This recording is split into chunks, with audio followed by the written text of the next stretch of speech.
sachiez où vous mettez les pieds ce soir. Et puis après, il y a une petite vidéo qui montre... Ah.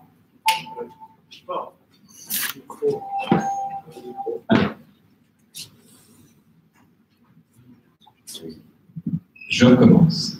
Désolé, merci. Alors, je le fais rapidement. Bonjour à tous. Donc, bienvenue à CFM. Ce soir, donc, nous avons Laurent Lalou, qui est Chief Product Officer, membre du board, 5 personnes qui sont au top de l'entreprise et qui va vous présenter très rapidement quelques mots de ce qu'on fait et ce qu'on fait ici. Et il y aura une petite vidéo qui montre à quoi ressemble l'environnement de travail. Et puis, si vous avez des questions plus tard, il y a toujours mon adresse email sur les petites affiches là-bas. Et puis, il y aura aussi des gens de CFM que je vais lever tout à l'heure pour aussi aller leur parler pendant les petites avières. Voilà. Donc, Laurent. Bonsoir à tous. J'ai la dure tâche de vous souhaiter la bienvenue de la part de CFM. Alors j'ai peut-être une petite question, c'est qui parmi vous, avant de venir à ce meet-up, connaissait CFM, vous savez, à part les employés CFM, bien sûr. Donc CFM, c'est un gestionnaire de fonds, donc on est dans ce métier depuis 28 ans maintenant. Mais pourquoi est-ce qu'un gestionnaire de fonds s'intéresse au machine learning? Ça peut paraître un peu bizarre de prime abord, mais en fait, on est dans un segment de la gestion de fonds assez particulier, c'est-à-dire qu'on n'utilise absolument pas de traders, on utilise des docteurs en sciences ou en sciences de l'information et des informaticiens. Et en fait, notre métier, ça a toujours été de partir de la donnée de marché, données sur les entreprises, données macroéconomiques, de les analyser avec beaucoup d'outils statistiques. Et de nos jours, évidemment, le machine learning est un des outils qu'on utilise énormément pour essayer de développer des stratégies pour nos investisseurs institutionnels. Donc, comme on utilise beaucoup ces outils, on utilise beaucoup l'open source, on aime bien rendre aussi à la communauté, donc évidemment sur la place de Paris, on essaye de participer aux différents meet-ups qui touchent à notre métier pour essayer de contribuer à l'activité parisienne. Donc, bienvenue à tous. Vous allez avoir, je crois, 4 présentations, plus des pizzas là-haut. Vous pourrez profiter des toits de Paris. Je vous souhaite une bonne soirée à CFM.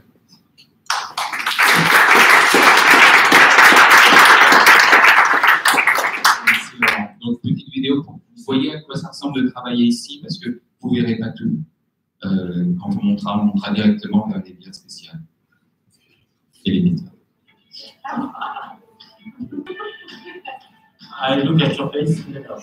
Take one, sing one. Bonjour, je m'appelle Jean-David, je travaille à CFM. Hi, my name is Sally. I work in CFM London. こんにちは、東京のオフィスから来ました。一応前道です。Hi, my name is Mike Burrell and I work in the CFM New York office. Hello, I'm Steve and I work at CFM too.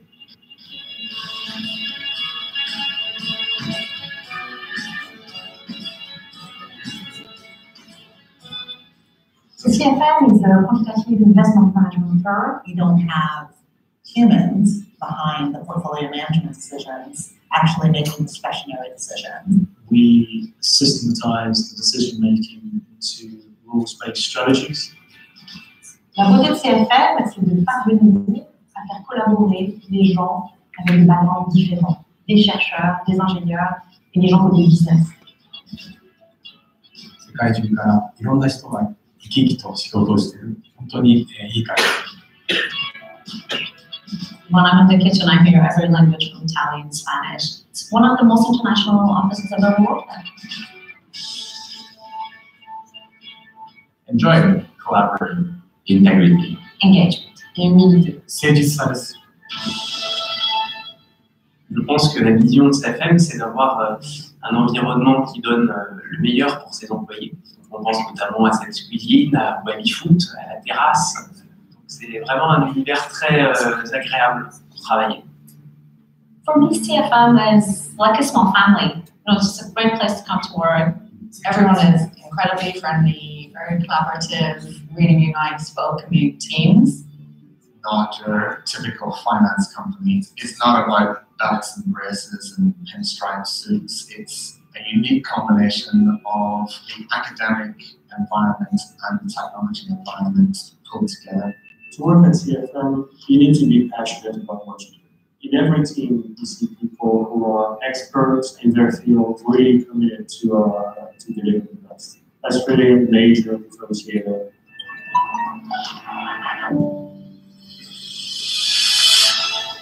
I think the future of CFM is continuing the trajectory that we've had for the last 25 years.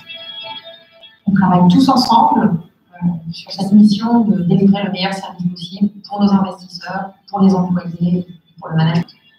I'm excited about the future at CFM because technology continues to be very important in both our dialogue with clients as well as developing new research ideas. What I really hope for CFM is that we can continue to grow and be successful, getting a community of people who still believes in the same things that we believe in now. L'excellence, l'innovation, la loyauté, le respect mutuel et le travail. Being part of a global team at CFM is an asset. Les limites sont seulement les limites que nous fixons. You will continue seeing Michael. Oh. That's a wrap, English.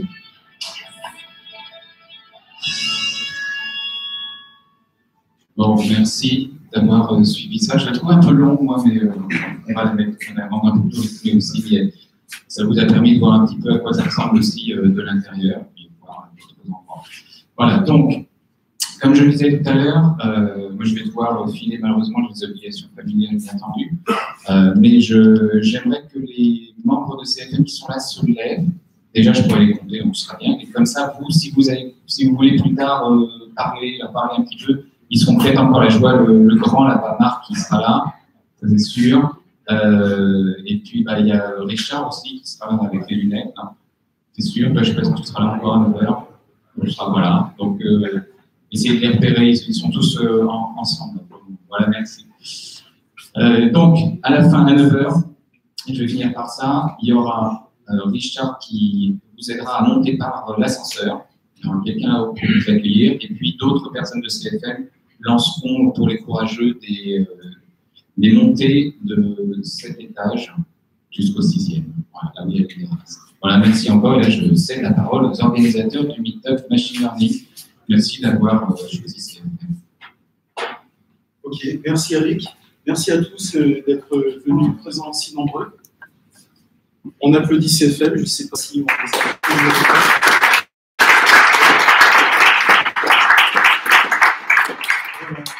le remerciement. Donc on va aller assez vite parce que le premier intervenant est en train d'attendre. Donc alors, cette soirée, en fait, va être consacrée essentiellement à tout ce qui est explicabilité, explainable AI. Il y aura 3 talks qui vont concerner donc ce thème, explainable AI. J'aimerais redire, en fait, comme Igor me le mentionnait, d'ailleurs, entre parenthèses, Igor ne sera pas présent ce soir, mais Igor, il me mentionnait le fait que explainable AI, on a été les premiers à en parler, c'était il y a 3 ans. On avait fait venir, en fait, le créateur de la librairie BIM, et BIM, depuis, est devenu une sorte de best-seller, une sorte de librairie incontournable qui permet de faire de l'explainable AI. Donc, on continue sur ce thème, parce que c'est un thème qui va devenir, en fait, de plus en plus important, et c'est quelque chose d'absolument incontournable. Donc, alors, dans la liste, et j'en finirai par là, alors, on va donc donner la parole tout de suite à Vincent Pierre, qui est de Unity 3D. Alors, Unity 3D, ils ont fait un challenge qui avait été rewardé, qui avait été récompensé en français par $100 000. Il va nous expliquer en quoi consistait ce challenge. Ensuite, on donnera la parole à Manar Toumi, qui va nous parler donc de Explainable AI. Manar Toumi est de Blackwell. Ensuite, ce sera Claude-Éric Mars de Craft AI. Et enfin, on terminera par Arnaud Massac de Impact AI. Voilà. Donc, je laisse tout de suite la parole à Vincent Pierre Berge, et il va nous parler donc du challenge de Unity. Voilà. Tu nous entends? C'est à toi. Le son. Ah.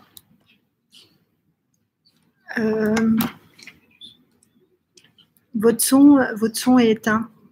Ton son est éteint. On t'entend pas. Vas-y, dis-lui. Ouais, c'est mieux. Super, Mais c'est non, super. ça va pas être super parce que nous on l'entend, mais là-bas on l'entend pas. C'est pas sur, ça Non, peut non, pas non. sur un HDMI qui. Je pense pas. Non. On avait testé. Donc, tu peux essayer de parler là? Ok, on va rester. Oui, est-ce que vous m'entendez? Oui, est-ce que là-bas on entend? Coup-ci, coup-ça? Oui, on t'entend. Au fond, ça va? Ok, c'est bon. Allez, vas-y, commence. Attends, Hi everyone, I'm Constantin, I work at Unity Technologies, and I will talk today about the Obstacle Tower Challenge. The challenge is actually still ongoing. There are 3 weeks left to the first part, so if you want to enter, you can still do that. So I'll first say a few words about Unity Technologies, Unity 3D. It is a company that creates a game engine that anyone can use to create video games and also other kinds of applications, for example, movies, or there are people using it for robot simulation, for example. And my team and I created a toolkit that allows to convert a game, any kind of game, into a reinforcement learning environment to do training and testing of agents. So with that tool, we created the Obstacle Tower Challenge, which is a game that you can use to train agents and to evaluate how good a reinforcement learning algorithm is in solving the game. And it is a very, very challenging game. We made it, having in mind some of the earlier Atari environments, for example, where the game are usually easy for a human to play, but we've made this environment that even for a human, it is kind of hard to play, so that we can really make sure that an agent can really be a lot better than a human. So I'm going to start presenting my slides right now.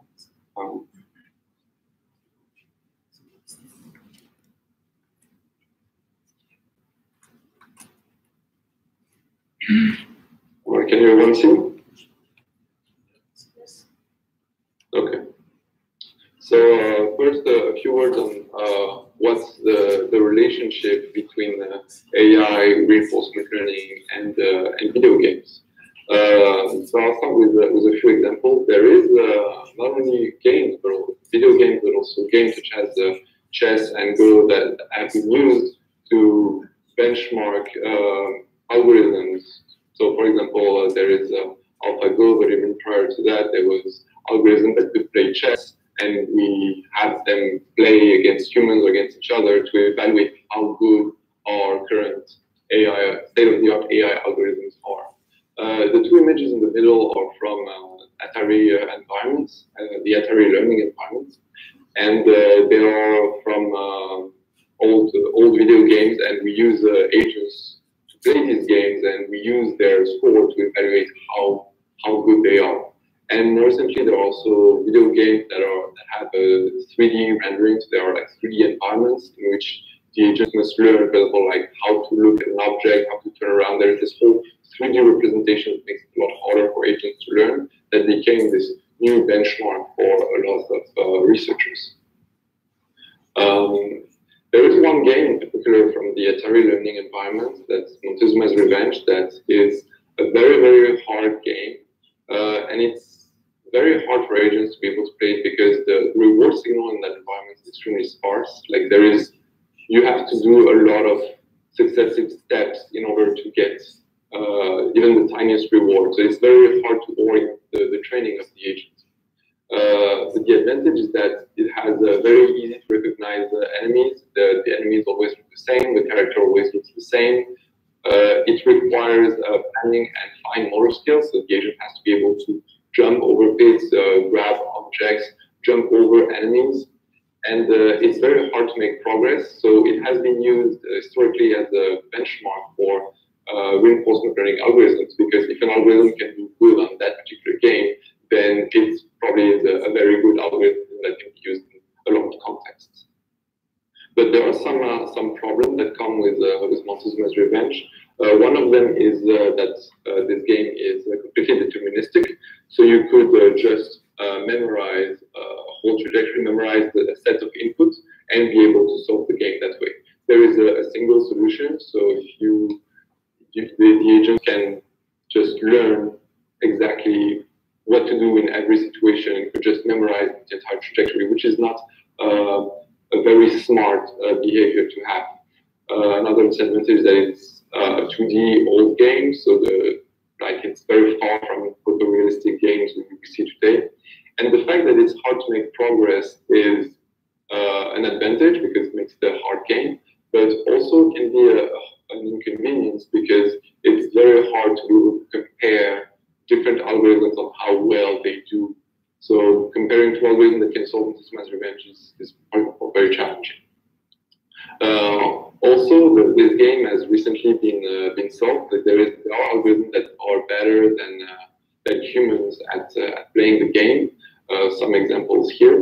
A lot of these algorithms use techniques that rely on the fact, for example, that Montezuma Revenge is a deterministic game with very low-level graphics. So a lot of these solutions are not easily transferable to other types of games. And Montezuma Revenge made us think about, well, what would it take to create an environment that could be that had all of the advantages that Montezuma Revenge offer, but also mitigate a little bit on the inconvenience. So this is the obstacle tower. This is the environment that we created. Here are some screenshots of it. So it's a completely 3D environment with a third-person camera, where the agent can jump around, must avoid the danger, solve puzzles, grab keys, and open doors. And you can see also that the game is visually quite complex. You can see the two images on the top have a different style from the two environments at the bottom. You can see, for example, the tiles are different. So the agent must learn how to recognize what a floor is without just memorizing what the texture that is on the floor. So some very interesting facts about the obstacle tower environment, that it combines these four aspects that we think are very important for a learning environment.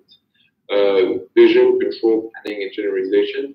It's visually extremely complex because it has 3D graphics, high fidelity, and we're having a real-time lighting. There are shadows to objects, so that can confuse typical reinforcement learning algorithms. The control is very complex. The agent must learn how gravity, for example, works. It must be able to jump over obstacles, being able to time jumping, being able to maybe avoid obstacles and danger that are moving. So it requires control.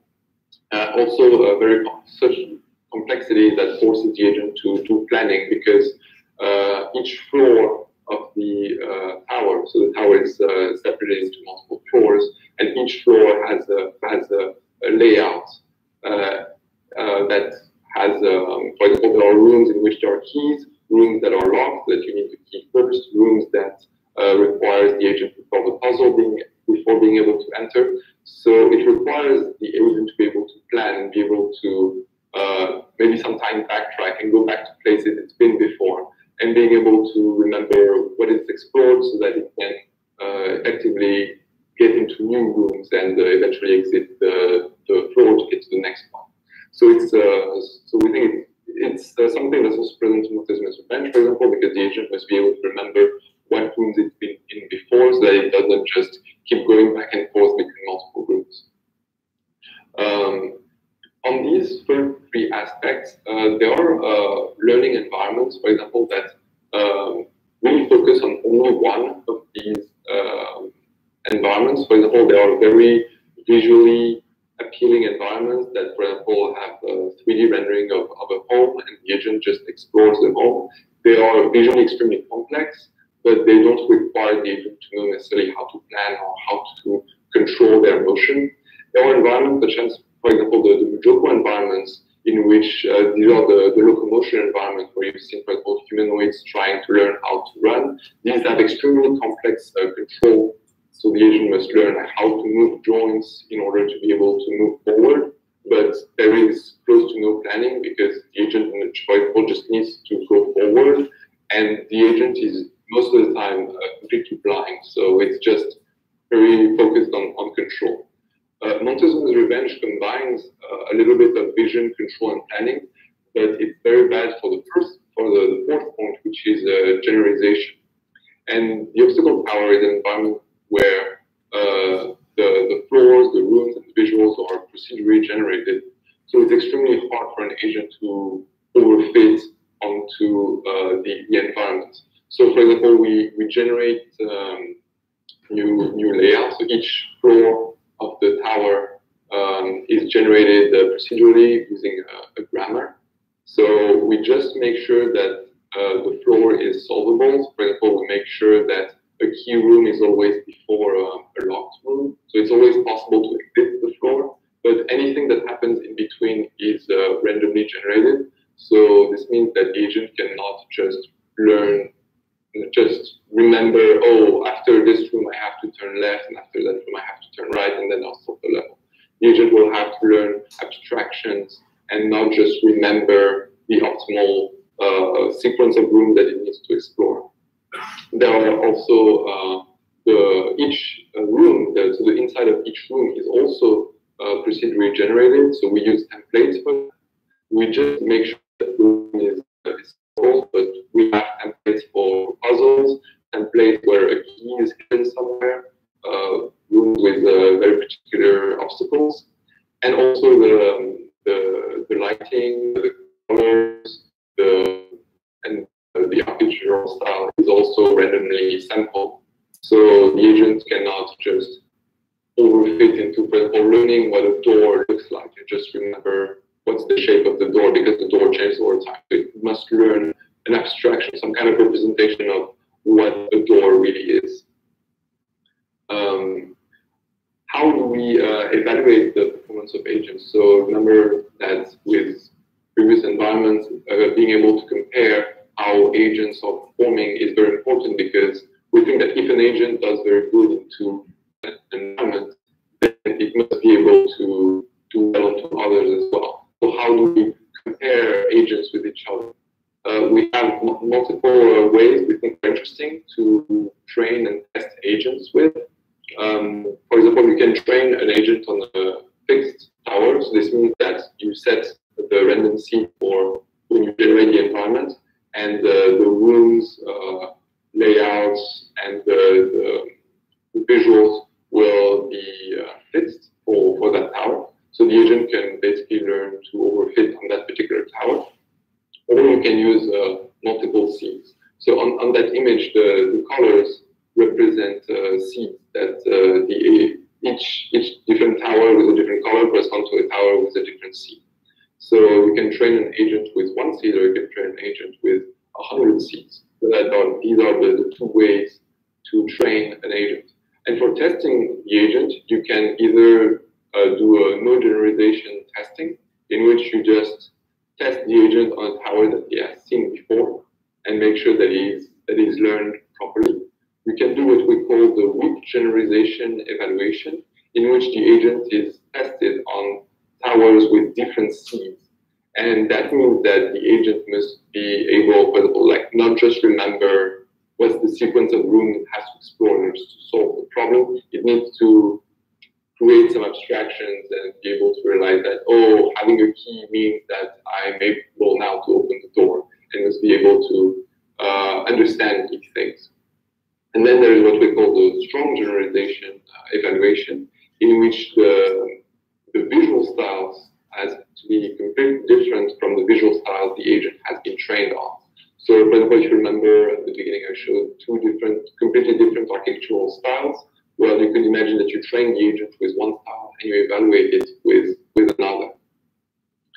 So we made some experiments already with some algorithms. We tried with the proximal policy optimization, PPO, with training with either just one tower or training with multiple towers. We tried Rainbow, and we also had some humans trying the game out. You can see that the humans are doing a lot better than our current state-of-the-art algorithms on that particular environment. Something interesting about the human learning is that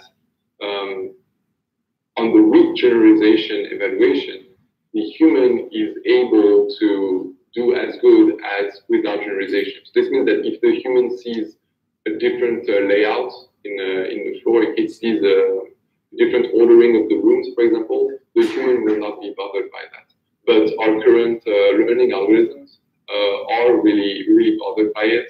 They don't do as well when the keys are placed differently, when the orderings of the rooms is different. That's pretty interesting to notice, and we hope that by releasing this environment and having a challenge on it, and by researchers that are able to produce an algorithm that does well on the weak and strong generalization testing, these algorithms will be able to solve a much wider variety of problems, because there are algorithms that supposedly can generalize a lot better, and so can be used on many different tasks.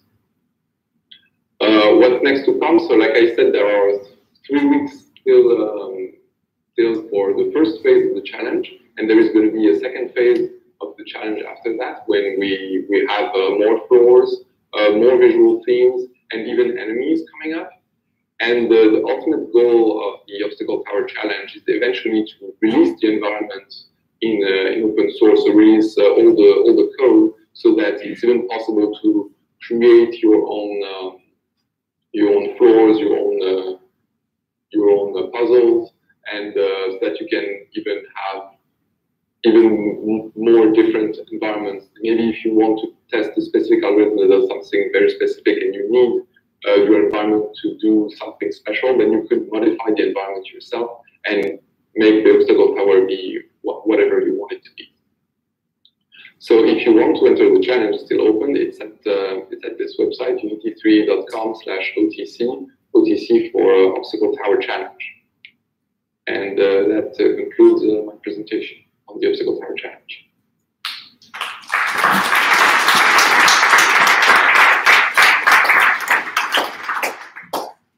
Do we still have time for questions? Alors, oui, on va prendre quelques questions de la salle. Est-ce qu'il y a des questions?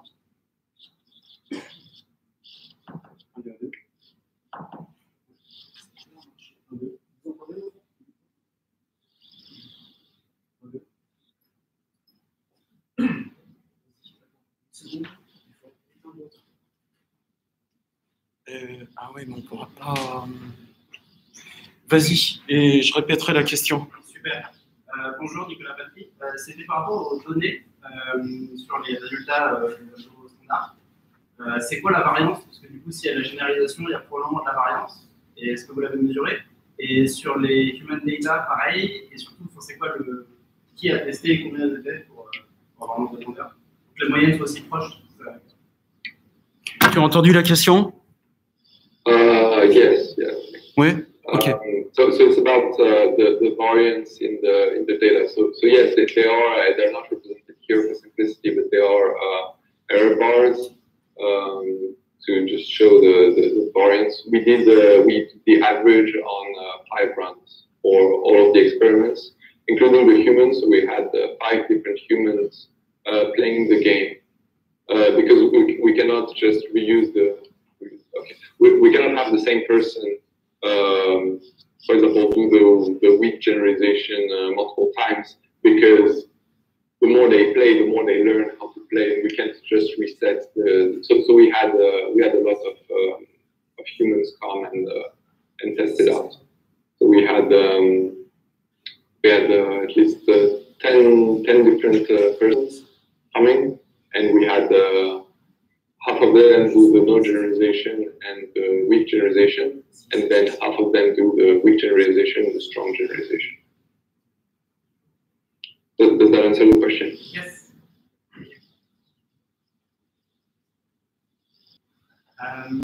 Yeah, about Atari usually is very simple to run and doesn't cost a lot of CPU or resources.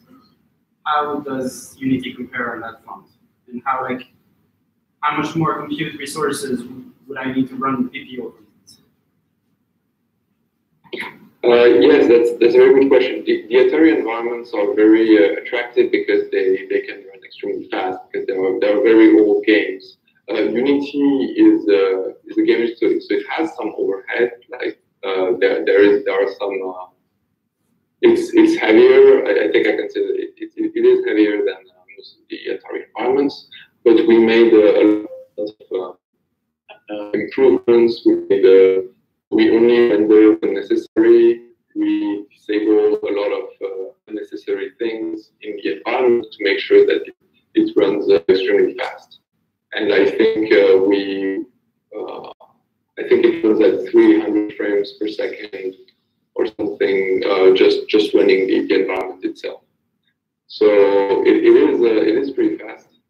It's not as fast as the other environments that from Atari, for example, but we think that it's not really a problem because it is a 3D environment. There are a lot more things into it. A lot of it is procedurally generated. So even though it's heavier, but it's heavier for good reasons.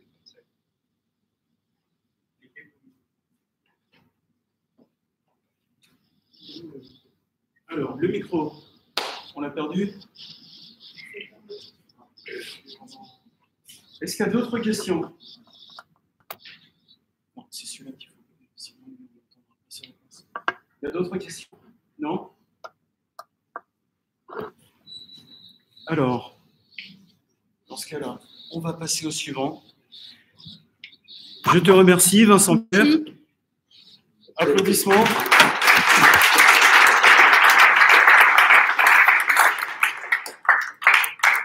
Okay.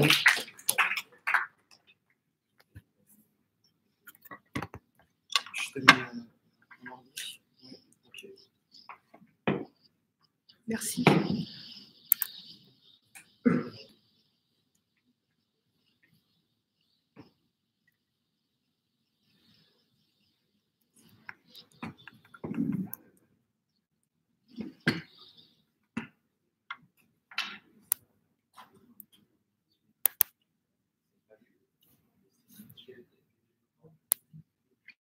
Alors, on va le mettre ici. Que tu continues. Vas-y. Qu'est-ce que c'est que ce truc? Ça, c'est quoi ce connecteur? Ah oui, non, c'est bon, je l'ai mis direct. Alors.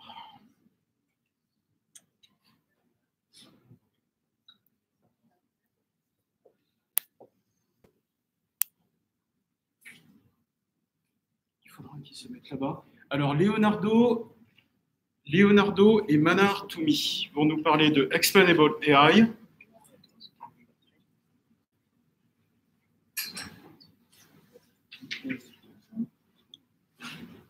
Ça va en PDF, il n'y a pas de... Ah ouais, c'est bon PDF. Ok.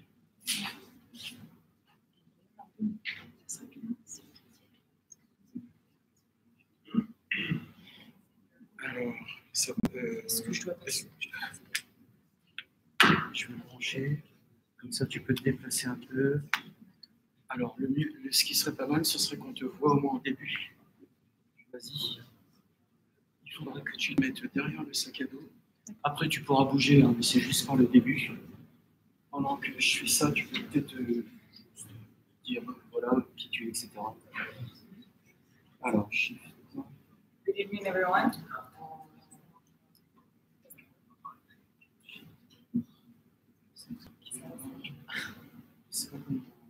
C'est pas grave. Et où l'autre micro? Parce que c'est le deuxième micro qui est branché. Il faut le mettre sur on. En dessous. Vas-y. C'est possible de faire la lumière autour de l'écran, s'il vous plaît, si on voit les slides. Faire la lumière autour de l'écran, qu'est-ce que tu veux dire? Ah, éteindre. Je ne connais pas. Il y a quelqu'un de CFM qui nous montre. Non, on ne verra plus. Ça va être embêtant pour le streaming. C'est gênant pour vous? Parce qu'on stream en même temps et en fait, les gens qui regardent via le streaming, en fait, ils verront rien si on éteint trop. Non, ça ne marche pas, j'ai pas réussi à le connecter. C'est pas grave. Tu me donnes ton top et moi je passe tes slides. D'accord? Ah, ça va être compliqué. Pourquoi? Tu as quoi? Et... Si. Non,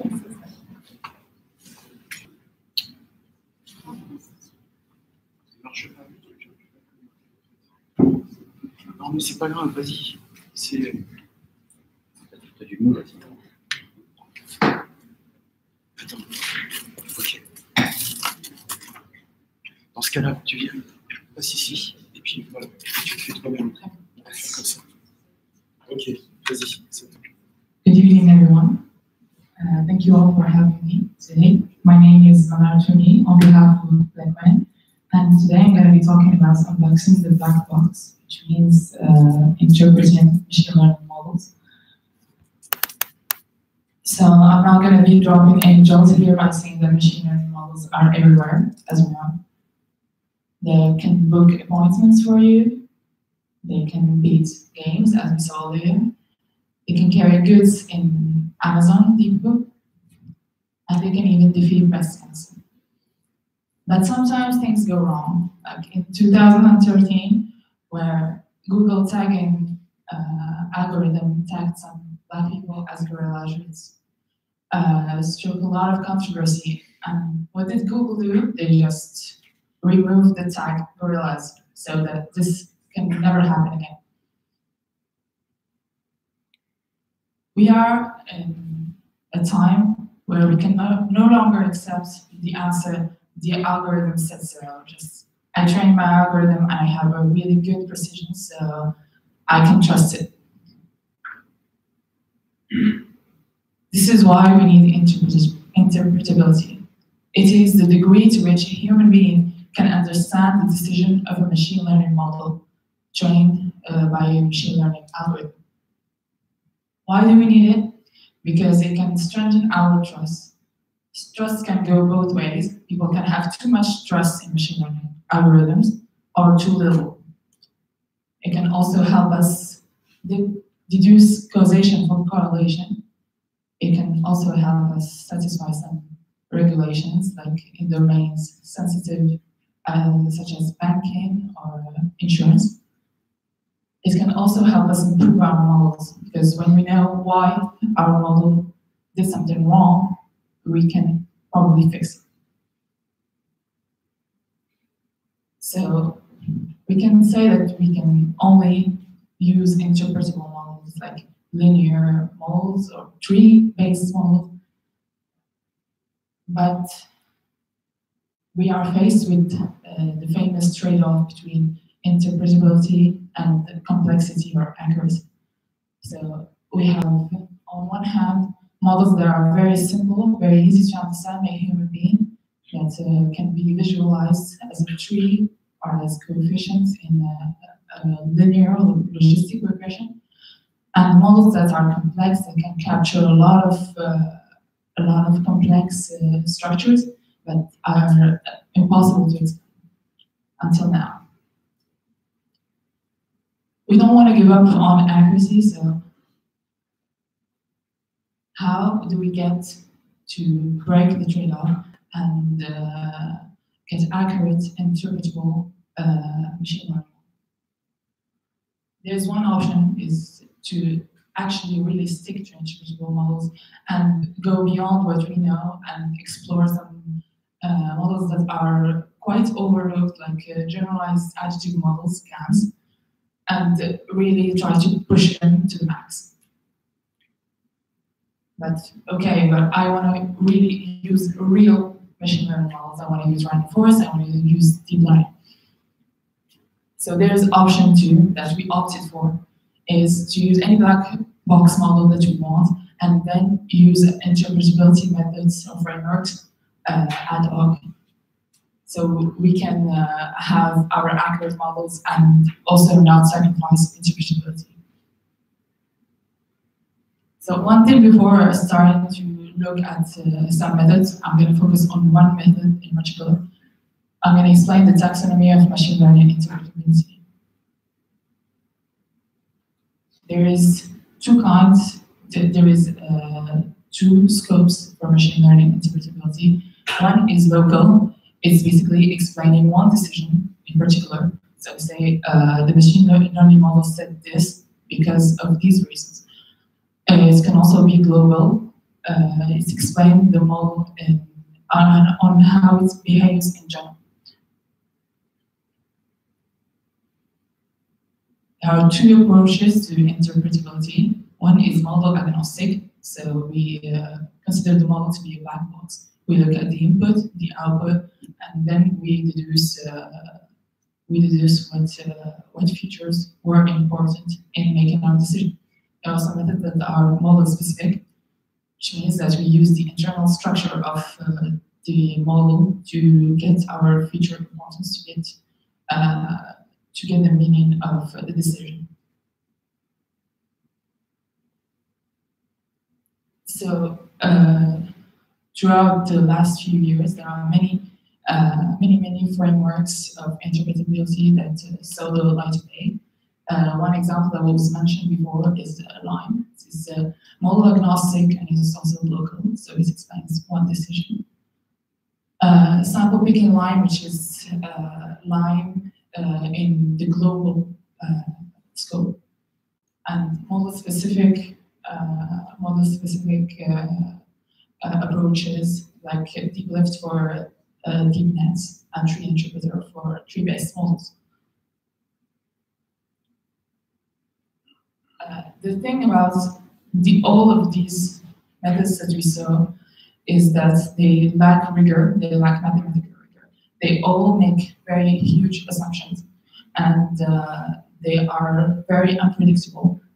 LIME, for example, has too many parameters that we cannot optimize because there is no such thing as a metric for good interpretability. Enters SHAP. SHAP is a newer framework for interpretability. It's for shapely additive explanations. We will see what after. And it is made by someone called Scott Lamberg, who worked with the person that created LIME, actually. So SHAP connects the beautiful area of correlational game theory with machine learning interpretability, and especially with LIME and other frameworks. So now I'm just going to pause this to explain the principles that SHAP rely on in correlational game theory.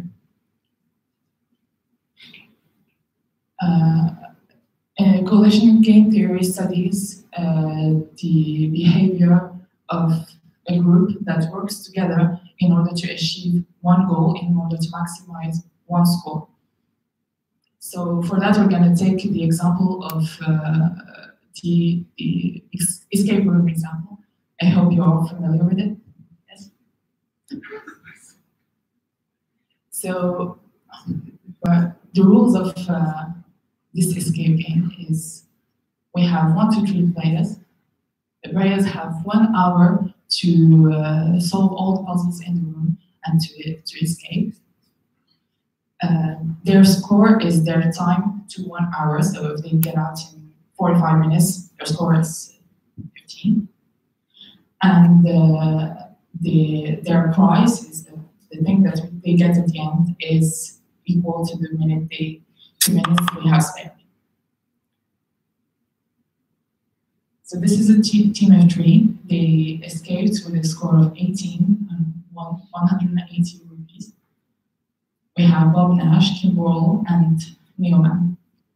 They all have different skills. They all, for example, Bob Nash is good at exploration. He has good observation, but he's quite bad at logical puzzles, and the other ones have different sets of skill. Notice just that Kim and Neo have quite similar sets of skill because it will come back later. So now they won. The question is 180 rupees, how do they divide this amongst them? Do they just divide by 3?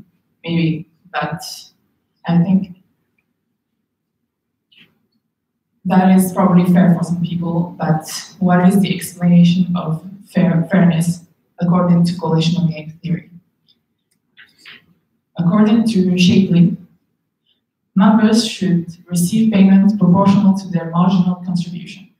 So if you add something to the game, your gain should be proportional to what you added. So comes the Shapley value. The Shapley value is what we give to each player to as his price, as his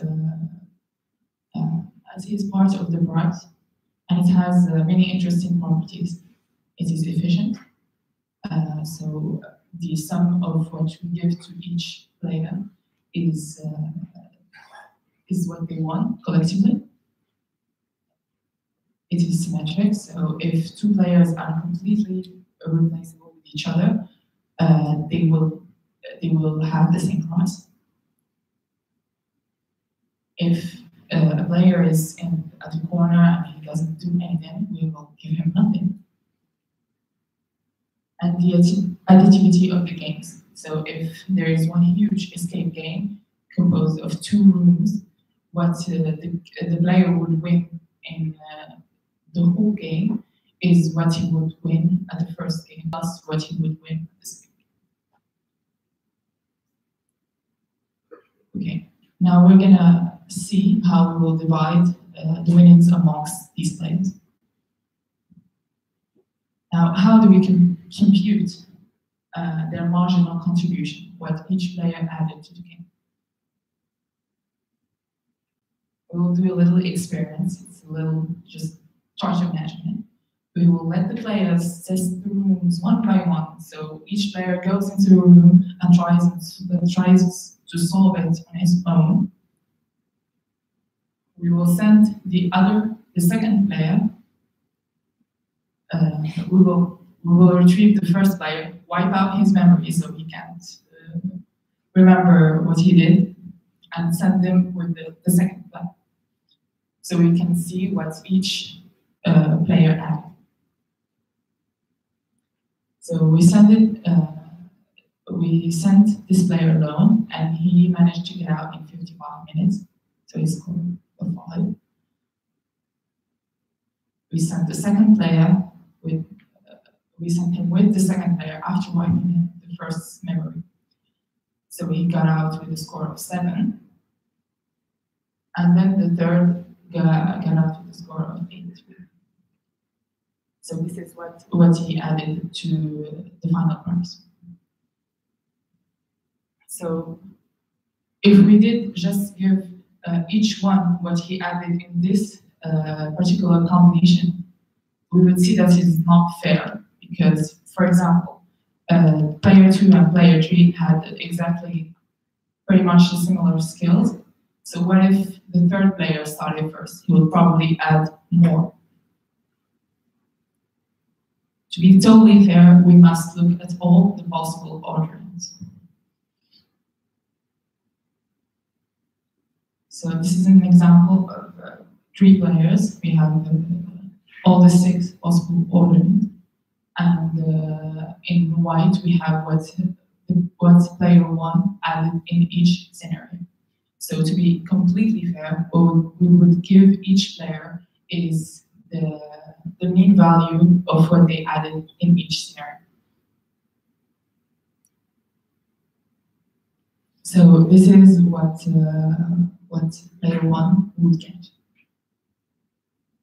There is this very nice math formula that avoids trying all possible orderings because it's quite pricey. We would just look at the player's position and put exactly the same set of players before, and then put the rest after because it doesn't change anything. If for example, we have 5 players, if we put the third player in the middle and exchange 1 and 2, it would give exactly the same result. So this is how we extract the Shapley value in coalitional game theory. Now let's go back to machine learning interpretability. We draw here a metaphor or an analogy between a game and machine learning. So as you might have guessed, the players are the features, the game is the model, and the game attribution is the feature attribution. So how we divide the score? We divide the final score that the machine learning model gave us amongst the features.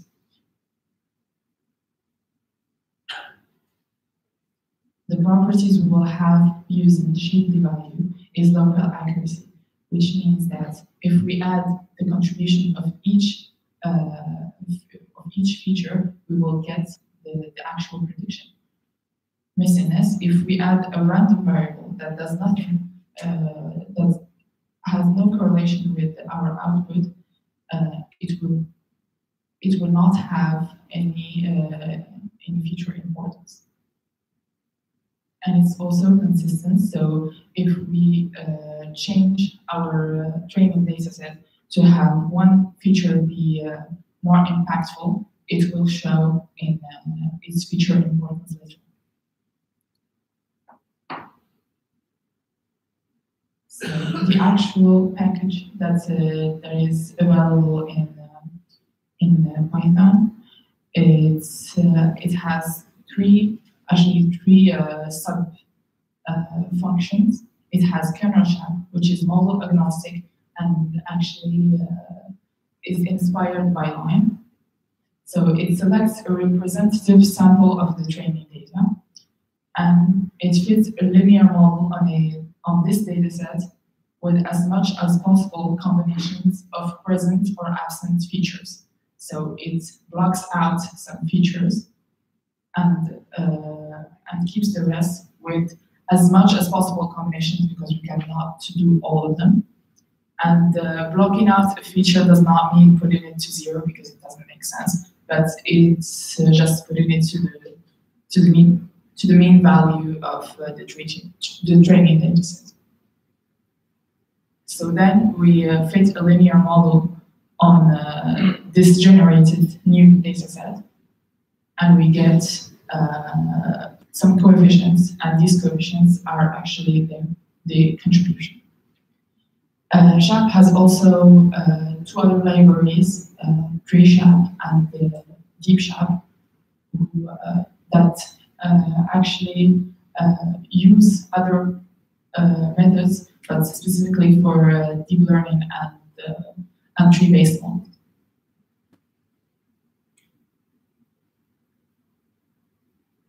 Things we can look into after talking about interpretability is transparency, fairness, accountability, and privacy. These are subjects that are quite related to interpretability, and that understanding what a model said can open doors for these subjects. So things that we learned after 1 year of doing work on interpretability is that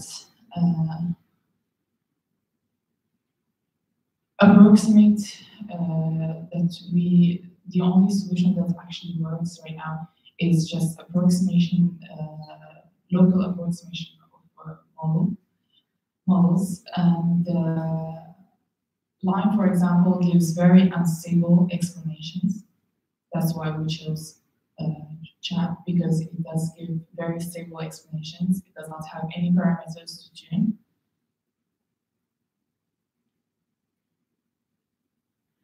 There is a big problem in evaluating what a good interpretability is, because you can have an explanation in front of your eyes, but you can never tell if the explanation is bad or good, because you can never tell if it's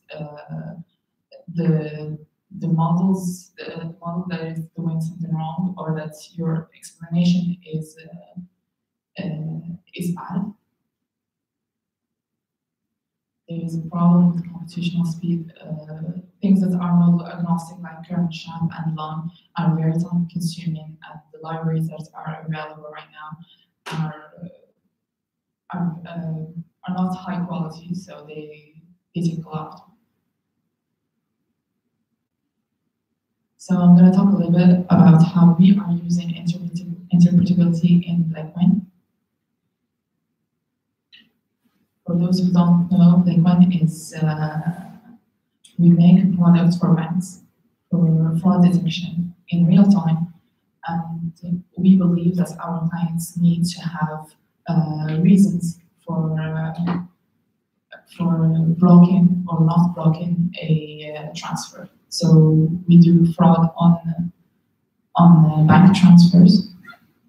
So this is an example. This transfer, this wire transfer, was blocked with a probability high as 78%. And here we give the reasons why. We give that, for example, his history of transactions the last 3 weeks indicated something wrong with this, according to this transaction.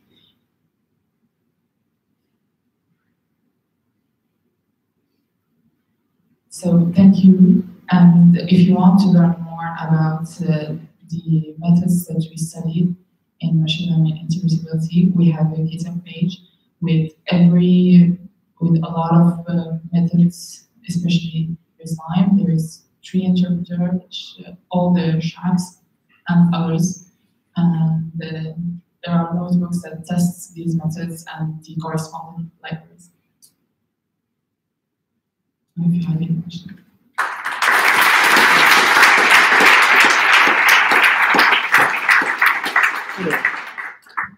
Des questions? Pas de questions? Ah.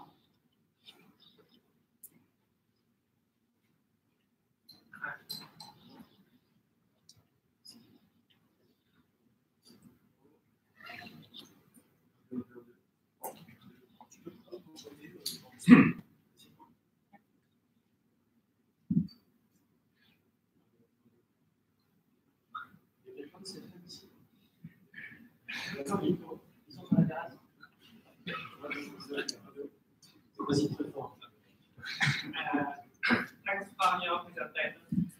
Could you elaborate a bit more about how to apply SHAP for deep learning model? How to apply? So, according to your presentation, it will generate feature importance for features. But deep learning model, they just have so many features. Yes. So they have features without name. So if you have too many features, I'm sorry, I did not answer. If you have, they have a lot of features. Yeah. They have a no name.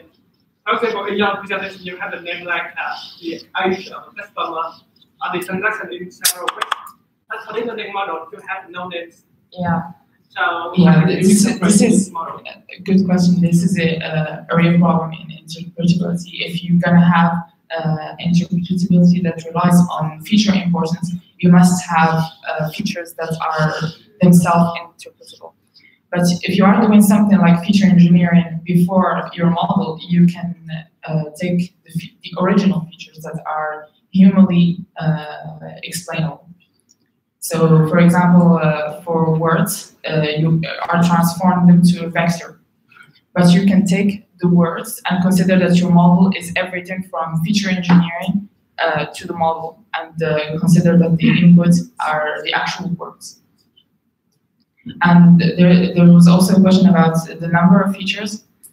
This is also a problem because you cannot read all of the feature importances for many features. So the solutions right now are just limiting to 5 or 4 top impacting features, and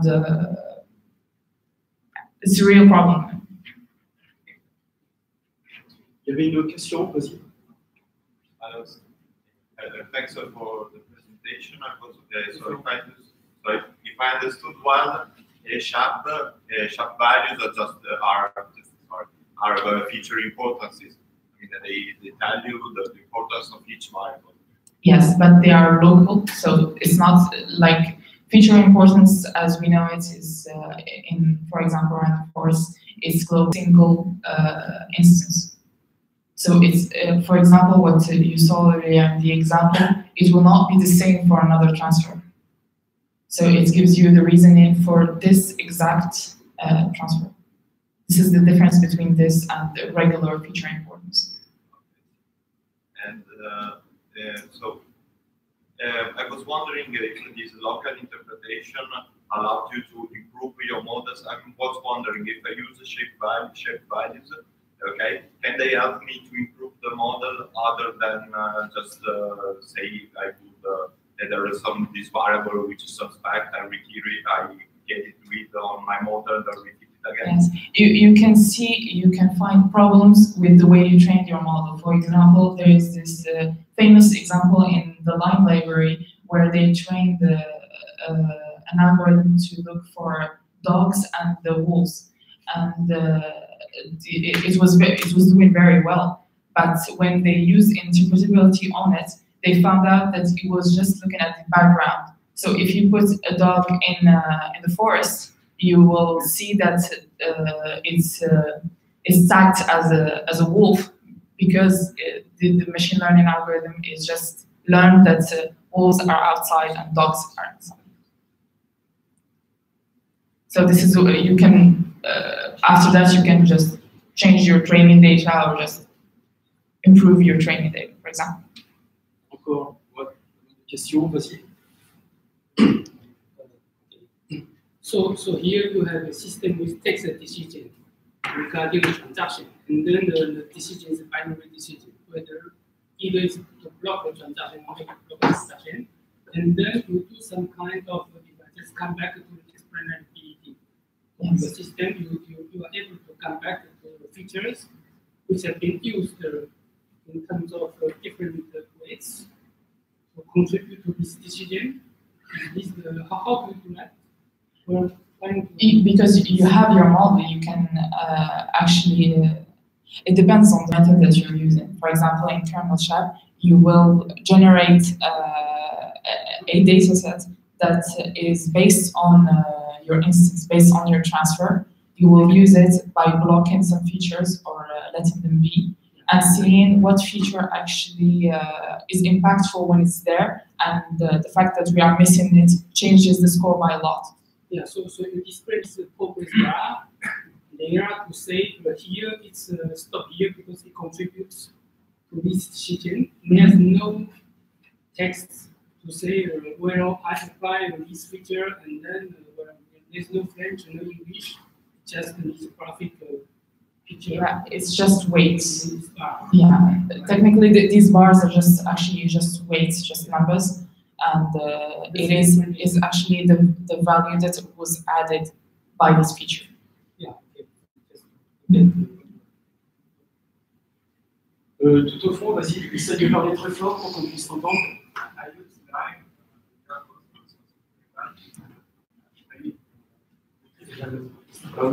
Vas-y.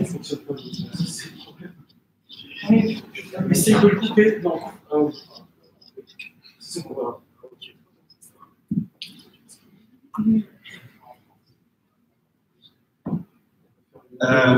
J'ai utilisé Line il y a à peu près un an, et si je me souviens bien, ça fonctionnait sur le principe de créer des sortes de macro-features à partir de segmentation d'images ou en choisissant des mots avec une sorte de système de porte. Et ensuite, le parcours se faisait en choisissant d'ajouter ou d'enlever certaines de ces features, enfin de mettre ou d'enlever certaines de ces features de manière un peu aléatoire. Et si je comprends bien, le système de chat est à peu près similaire, avec un fonctionnement un peu plus malin, on va dire, sur le choix de ces choses-là. Et récemment, il y a eu un papier de Bagnet qui est en boot option, qui mettait en avant quelque chose qui essayait de mettre en avant le fait que beaucoup des features détectées par les réseaux type ResNet ou autres étaient probablement très locales. Or, les outils de segmentation qui sont utilisés sont souvent plutôt sur des formes. Du coup, ce que je veux dire, c'est que j'ai l'impression qu'on a beaucoup de mal. En fait, on va bloquer, par exemple, on va considérer qu'une macro-feature, ça va être, par exemple, un rat ou un ours. Tandis que, probablement, ce qu'a l'air de dire ce papier, c'est que les features détectées par les réseaux actuellement sont plutôt, par exemple, de l'ordre du poil ou de certaines caractéristiques particulières, un œil, des choses comme ça. Est-ce qu'il y a des pistes dans ce sens pour trouver des meilleures façons de segmenter et donc des meilleures façons peut-être de chercher en s'adaptant un peu aux soucis. Voilà.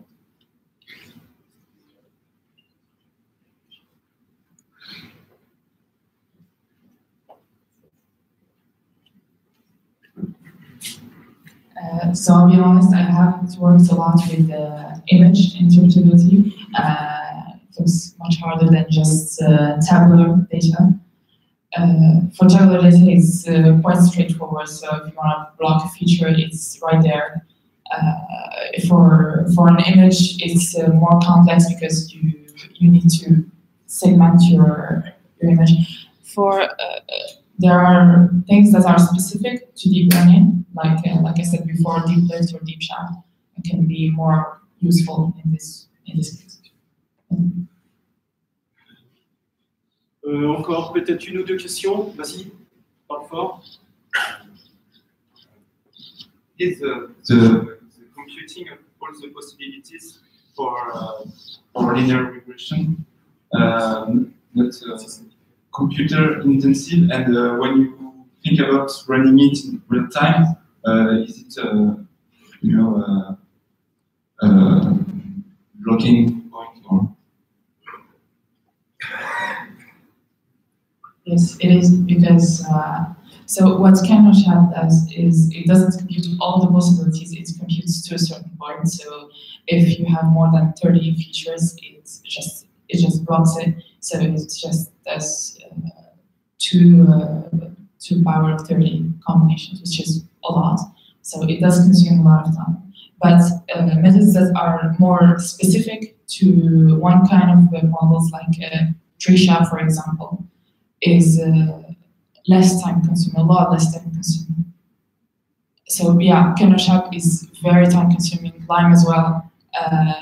Maybe, probably, we can do some optimizations, but for now, it is very, very time consuming. Une dernière question. Après, de toute façon, pendant le networking, cocktail, etc., tu vas rester là, n'est-ce pas? Et donc, on pourrait poser des questions. Donc, une dernière question. Donc, yeah, thank you. So the question is, like you mentioned, we have tricks in order to not calculate the whole possibilities range, but how does it do on deepness? Do they even, and the results only apply if you have the rules like symmetry and additivity stuff? Do it applies to deepness features? Because usually they're dependent, and it's not obvious, at least to me, that it would follow those rules. So is there actually a way to make it work?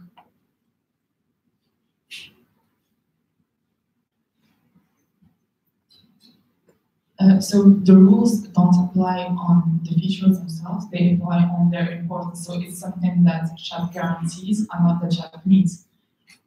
For deepness, it works exactly, for KenoShap, it works exactly the same as any other model, because it doesn't look at the internal structure of the model. It just looks at input, output. It just looks at, I sent this data, I changed it a little bit, I'm going to see what the output is going to be.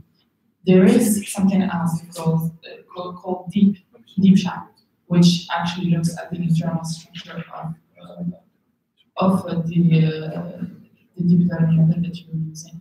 And this takes more into consideration the discussion. So, thank you.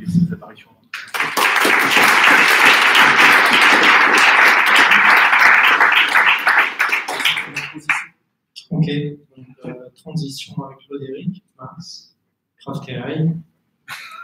Quelle transition. Super. I don't know if I do it in English or in French. Do you have English-only speakers here? Okay, so French would be better, right? Comme tu le sens. C'est pas centré, ça va du tout. Qu'est-ce qui se passe? Alors, ça mieux. Tac.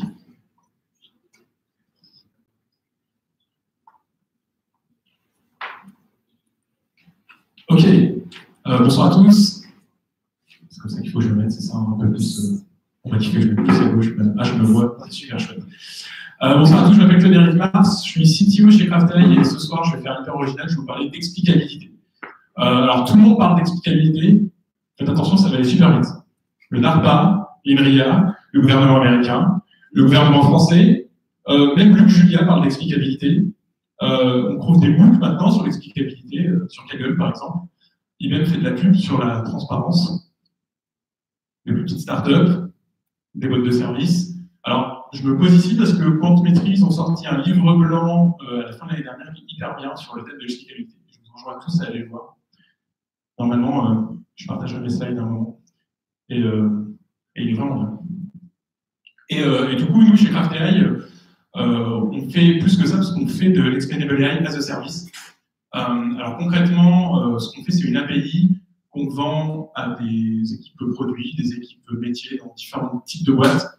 On est spécialisé sur les time series, donc sur la génération de modèles prédictifs sur des time series explicables et en production. Donc on a aujourd'hui une grosse dizaine de clients et quelques-uns qui sont publiquement en production, dont je vais parler plus tard. Alors pourquoi l'explicabilité, c'est important et quelle différence ça peut faire sur des IA en production? Alors avant de rentrer dans les détails de l'IA explicable, je voulais un peu parler de ce que c'est qu'une explication.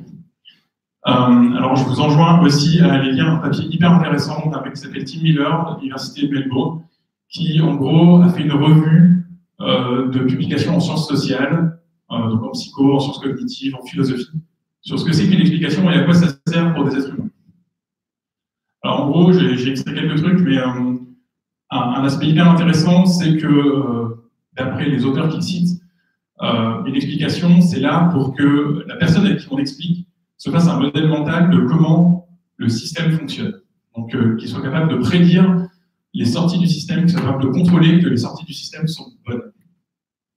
Donc en fait, l'idée, c'est juste que la personne qui utilise un système puisse se faire un modèle mental plus rapidement en observant les effets de bord de ce système. Deuxième point intéressant de ce papier, c'est les conclusions sur ce que c'est qu'une bonne explication. Alors j'en ai extrait 3 parce que celles qui illustrent mon talk et qui sont intéressantes aussi. La première, c'est qu'une bonne explication, elle répond à une question pourquoi. Pourquoi telle prédiction a été faite, pourquoi telle recommandation a été faite. Et non seulement elle répond à cette question pourquoi, mais elle répond à cette question pourquoi avec des angles contrastifs. J'aime bien ce mot parce que c'est hyper compliqué de se poser des questions. Contrastif, ça veut juste dire que l'idée, c'est pas juste de répondre pourquoi j'ai eu cette prédiction, mais pourquoi j'ai eu cette prédiction et pas celle-là. Alors bien sûr, ça pose des questions parce que la prédiction contrastive, donc l'autre, le et pas celle-là, il va dépendre du cas d'utilisation, il va dépendre de plein de choses, et c'est une question intéressante à se poser. Et le dernier point, c'est qu'en fait, tout le monde ne veut pas la même explication. Si vous faites une explication à un expert métier, si vous faites une explication à un utilisateur final d'une application mobile, il ne va pas vouloir la même chose. Donc quand on conçoit un système explicatif, il faut penser à la personne qui va recevoir cette explication. Alors je vais essayer d'organiser ma présentation selon une image que j'aime bien, c'est les 3 étages de la fusée d'explicabilité. Donc ces 3 façons dont l'explicabilité a un impact sur des IA, et sur les utilisateurs de ces IA, et sur le fait qu'elles soient utilisables ou pas. Le premier étage, c'est la capacité à expliquer une IA aux gens qui la construisent. Alors, les gens qui construisent une IA, vous allez me dire c'est des data scientists, mais en fait, pas que. En fait, quand vous construisez une IA, c'est que d'une manière ou d'une autre, soit vous allez améliorer, soit vous allez remplacer une méthode de travail ou un logiciel ou un process, un truc existant. Ce truc existant, il a été fait par des gens qui résolvent des problèmes de data depuis des années à grands coups de tableur Excel. Et en fait, ces gens-là, ils vont réagir de 2 façons. Ils ont 2 façons de réagir au fait de lancer la construction d'une IA. Soit ils vont être méfiants, soit ils vont être méfiants. Ils vont être méfiants peut-être parce qu'ils pensent que l'IA que vous allez créer, en fait, ça va complètement changer la manière dont ça fonctionne, dont le système qu'ils avaient conçu fonctionne, et du coup, ils ne vont plus servir à rien, ils vont aller pointer au chômage et ça va être la fin du monde. Ou alors, ils vont être méfiants, parce qu'en fait, le truc qu'ils ont fait, c'est hyper compliqué, et les stats, ça ne va pas vraiment remplacer ça. Et dans tous les cas, le meilleur moyen de combattre ça, c'est en fait de les impliquer dans la construction, que eux-mêmes deviennent des gens qui construisent cette IA-là. Alors le problème, c'est que ces gens-là, des experts métiers, ça peut être aussi des experts en réglementation, ça peut être des juristes, ça peut être plein de types de personnes dans une organisation. Ce n'est pas des data scientists. Vous n'allez pas les convaincre avec une courbe Rock ou avec une matrice de confusion. Ils vont avoir besoin d'avoir quelque chose de beaucoup plus concret. Un calcul, un moyen de tester si les hypothèses, si les règles métiers qu'ils ont acquis au cours de leur expérience se retrouvent dans le système, un moyen d'expérimenter avec le truc que vous êtes en train de construire. Et du coup, vous allez devoir mettre en place des techniques qui permettent d'expliquer ce modèle que vous êtes en train de construire. Mais une fois qu'ils auront compris, ça va être hyper bien. Parce qu'ils vont pouvoir vous dire, ou faire des retours en fonction de ce que leur propose ce système. Ils vont pouvoir vous dire, ah mais non, mais en fait, la valeur de ce capteur ne sert à rien à l'été, il est plus ou moins débranché, donc c'est juste du bruit, arrête de la prendre en compte. Ils vont pouvoir vous dire, ah mais non, là tu essayes d'agréger la donnée de cette poubelle avec la donnée de la poubelle d'en face, mais en fait, c'est une rue trop large, et du coup, il y a du trafic en double sens, et elles ne sont pas ramassées au même moment. Et en fait, ces remarques-là, elles doivent être suscitées par la capacité à montrer ce que fait l'IA que vous êtes en train de développer. Et au final, le résultat, c'est juste que votre IA va être de meilleure qualité. Elle va être plus facilement acceptée, et vous allez avoir de meilleures performances. Alors, comment on fait ça? Alors là, il y a toute une panoplie d'outils qu'on peut utiliser qui vont de visualisation à la possibilité d'explorer des modèles. Alors, quand on a un grand système de règles qu'on a développé, c'est facile d'aller extraire quelques règles. Quand on a des trucs comme des arbres de décision ou des régressions, c'est facile d'expliquer les calculs. Quelque chose qui marche très bien aussi, c'est des simulations. Être capable d'avoir un petit environnement simulé dans lequel on va pouvoir laisser jouer ces experts-là pour qu'ils puissent comprendre en expérimentant la manière dont l'IA va réfléchir. Deuxième étage de la fusée explicabilité. Expliquer l'IA aux utilisateurs. Alors, votre IA, si elle a un intérêt quelconque, elle va impacter la vie d'utilisateurs, que ce soit des gens du grand public, que ce soit des collaborateurs d'entreprise, elle va avoir un impact. Et pour que cet impact soit réel, il faut qu'il y ait une notion de confiance entre ce système, cette IA et ses utilisateurs. Alors chez moi, j'ai un chauffe-eau apprenant. Je vais jusqu'au bout du truc, j'ai un chauffe-eau apprenant chez moi. 80% du temps, c'est hyper chouette. Il a appris à quelle heure je me lève, à quelle heure je prends ma douche, et j'arrive. J'ai juste l'eau qu'il me faut pour prendre ma douche, c'est nickel. Et puis le reste du temps, il est vide, il ne consomme pas d'électricité, c'est génial. Le week-end, j'ai des horaires un peu moins fixes. Et du coup, il se vautre, mais c'est pas grave, parce que quelque part, le modèle mental que je me suis fait de la manière dont il procède me fait dire que bon, bah, il n'a pas de chance, il n'y a aucun point de données qui s'aligne, je n'en veux pas. Mais des fois, une fois par semaine, une fois par mois, il fait n'importe quoi. Il est complètement rempli alors que personne ne veut prendre une douche, ou alors je me lève le matin et je dois attendre 30 minutes que l'eau est chauffée pour pouvoir prendre ma douche. Et en fait, c'est pas le fait qu'il ne marche pas à l'endroit où je m'attends qu'il ne marche pas, qui font que je n'ai pas confiance dans le système, c'est que je n'arrive pas à le prévoir. Il me surprend. En fait, c'est hyper important qu'un système quelconque mis dans les mains d'un utilisateur ne le surprenne pas. Et pour ça, on a besoin de lui expliquer pourquoi une décision a été prise. Ça va faire deux choses. Ça va construire une relation de confiance entre le système et l'utilisateur, ce qui fait que l'utilisateur va utiliser de plus en plus, ce qui fait que ce système va avoir un vrai impact sur le business, et du coup, tout le monde est content, le concepteur du système, l'utilisateur, ça marche bien. C'est un autre impact, c'est que toutes ces décisions vont pouvoir être tracées, et du coup, avec leurs explications, du coup, et du coup, on va pouvoir vraiment avoir des utilisateurs qui engagent leur responsabilité quand il s'agit de business, de process dans des business, avec cette IA. Alors, les types d'outils qu'on peut mettre en œuvre, il y a tout ce qui va être des explications locales générées après coup, comme Bernard parlait tout à l'heure, comme Lime ou Chat, qui vont permettre de générer des explications et au moment où un humain doit valider une décision, au moment où un humain doit contrôler une décision, être capable de le faire en toute connaissance de cause. Et puis il y a tous les modèles globalement explicables, où là, du coup, à partir de n'importe quel point, on est capable d'avoir l'explication qui va avec. Alors, ce deuxième étage, il est hyper bien illustré sur un cas d'utilisation qu'on a chez Craft AI. Donc, un de nos clients historiques, même, c'est Dalkia, qui est une filiale du groupe EDF. Et donc, Dalkia, il gère des installations de chauffage, des installations d'eau chaude dans 30 000 bâtiments en France. Et depuis quelques mois, ils ont un nouvel outil qui est en production qui intègre une IA powered by Craft AI. Et ce que fait cette IA, c'est qu'elle va prédire l'expertise des superviseurs de ces bâtiments pour, en gros, quand ils vont aller voir l'état d'un bâtiment dans leur dashboard, ils vont déjà avoir les diagnostics pré-remplis par cette IA-là. Et en gros, l'idée, c'est qu'ils n'ont plus qu'à valider s'ils sont d'accord, et ils gagnent du temps, et ils sont plus productifs, et Dalkia a moins de risques que les bâtiments soient laissés sans supervision pendant longtemps. En fait, cet outil, il n'est utilisable que parce que ces diagnostics, ces recommandations de diagnostic ont des explications. Pourquoi?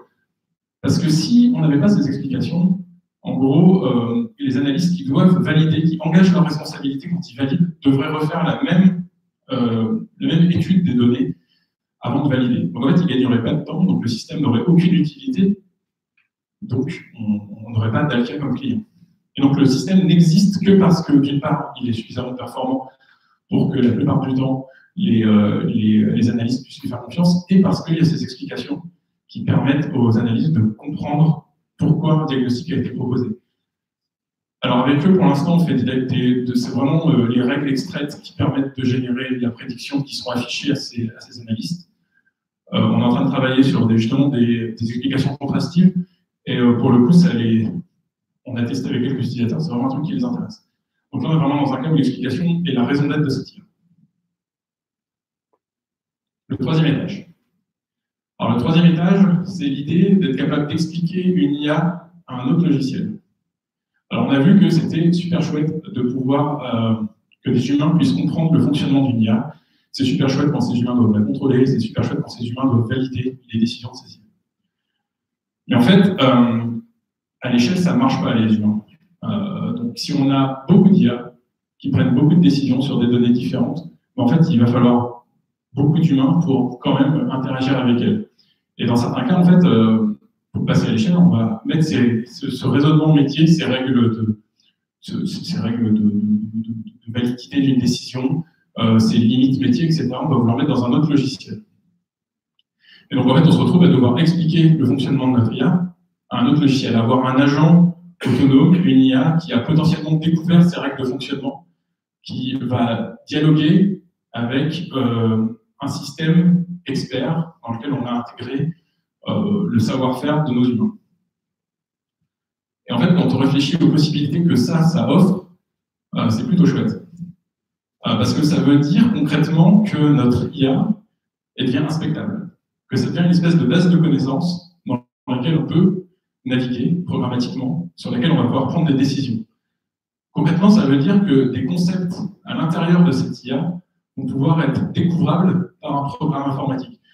Si je prends l'exemple de mon chauffe-eau, quelque part dans le modèle de décision de mon chauffe-eau, il y a le concept de ce que c'est qu'une douche matinale, de ce que c'est qu'un bain l'après-midi le samedi, de ce que c'est qu'une douche longue parce qu'il y a une soirée arrosée la veille. Et tous ces concepts-là, si ce modèle est explicable, est suffisamment explicable, en fait, on peut le manipuler avec un autre programme et du coup raisonner sur ces concepts-là comme on raisonnerait sur des concepts dans une base de connaissances. Ça permet d'ouvrir le champ des possibles en termes d'automatisation. Ça permet aussi de certifier le fonctionnement de ces IA a priori, juste en analysant leur modèle de fonctionnement. Alors là, du coup, on a vraiment besoin d'avoir des modèles qui sont des white box, dans lesquels on va pouvoir rentrer dedans programmatiquement. Alors vous allez me dire, les réseaux de neurones sont des white box, il y a des gens qui génèrent des exemples adversariaux d'images en allant analyser les points dans les réseaux de neurones, c'est vrai. C'est un peu comme si on allait naviguer dans une base de données sans schéma, dans une autre langue et sans documentation. Ça manque un tout petit peu de sémantique, mais c'est possible. Mais là, par contre, utiliser des modèles comme certains genres de régression, des modèles additifs, des modèles des arbres de décision, des SVM sur des données métiers, c'est hyper intéressant et on peut faire des choses vraiment puissantes. Exemple. Donc Donc, cette troisième étage, il est parfaitement illustré chez un de nos autres clients, que je ne peux pas nommer, mais qui opère des trucs comme ça. Alors, il y en a plusieurs, du coup, c'est pas grave. C'est parfait.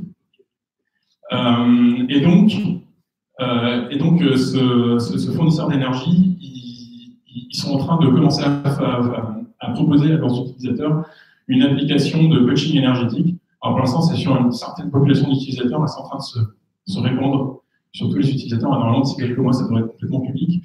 Et cette application de coaching énergétique, ils voulaient en faire une différente de celle de leurs concurrents. Ils voulaient en faire une qui est vraiment personnalisée et qui comprend les habitudes de consommation de chaque individu. Et donc, ils utilisent CraftAI. Ils utilisent CraftAI pour apprendre des modèles prédictifs de chacun des foyers, des modèles prédictifs de consommation d'énergie de chacun des foyers sur les données multiples. Donc, en pratique, ça veut dire qu'il y a plusieurs millions de modèles CraftAI qui sont générés en continu, mis à jour avec les données de ces foyers. Et en fait, ce qu'ils utilisent, ce n'est pas les prédictions. Alors, en vrai, ils les utilisent parce qu'il y a certaines qualifications, c'est cool. Mais en vrai, ils utilisent la structure des modèles comme une représentation des habitudes de consommation du foyer. Et ils utilisent cette structure pour sélectionner les conseils et paramétrer les conseils intéressants à envoyer à leurs clients, et du coup avoir des vrais conseils qui sont en rapport avec les habitudes de consommation. Et encore une fois, ce coach n'existerait pas si les modèles de CraftAI n'étaient pas des arbres de décision en l'occurrence.